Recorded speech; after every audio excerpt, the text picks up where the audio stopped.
ठाकरे बंधूंच्या युतीची चर्चा असतानाच आता राज ठाकरेंची महाविकास आघाडीमध्ये एंट्री होणार का या संदर्भात उलटसुलट चर्चा रंगल्यात। कारण खासदार संजय राऊत यांनी या संदर्भात एक सूचक विधान केले। काँग्रेसला सोबत घेण्याची राज ठाकरेंची इच्छा आहे असं वक्तव्य राऊतांनी केले। तसंच राज ठाकरेंची ही भूमिका आहे, निर्णय नाही हे सांगायला सुद्धा राऊत विसरलेले नाहीत। त्यामुळे राज ठाकरे महाविकास आघाडीमध्ये येणार का या संदर्भात आता चर्चा रंगल्या। तसंच राज ठाकरे यांच्या महाविकास आघाडीच्या एंट्री संदर्भात काँग्रेसला असलेल्या आक्षेपांबाबतही राऊतांनी वक्तव्य केलेलं आहे। राज्यातील काँग्रेस नेतृत्वाला निर्णय घेण्याचा अधिकार नाही असंही राऊतांनी म्हटलंय।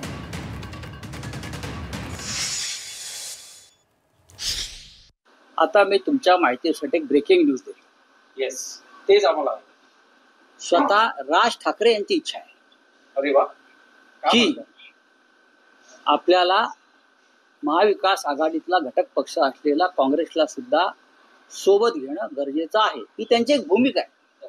त्याचा अर्थ निर्णय नाही। मी परत बघा मी काय म्हणतोय, कारण प्रत्येकाचं या राज्यामध्ये एक स्थान आहे। जसं शिवसेनेचं आहे, म्हणजे आमच्या बाळासाहेब ठाकरेंच्या, उद्धवजींच्या, महाराष्ट्र नवनिर्माण सेनेचा आहे।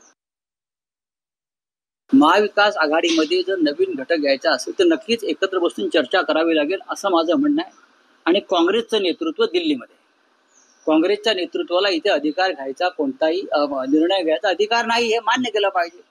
जसं अजित पवार किंवा आहे तुमचे एकनाथ शिंदे हे निर्णय घेऊ शकत नाही, त्यांचा निर्णय अमित शहा घेतात दिल्लीत।